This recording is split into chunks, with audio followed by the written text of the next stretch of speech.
ကိုပတ်ကောင်မလေးပါဒါပေမဲ့အသေးပါနော်ခေါင်းဝင်လုံးဝငါမေ့သွားပြန်ပြီ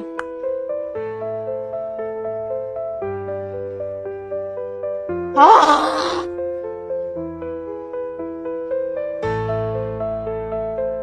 စညစ်တယ်ငါလဲအဲ့လေခေါင်းဝင်ရောက်လာတယ်ငါနဲ့ကိုပတ်ကောင်မလေးပါဒါပေမဲ့အသေးပါနော်ခေါင်းဝင်လုံးဝငါမေ့သွားပြန်ပြီ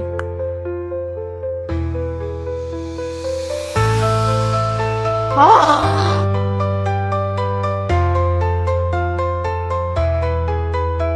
ညစ်တယ်ငါလဲအဲ့လေခေါင်းဝင်ရောက်လာတယ်ငါနဲ့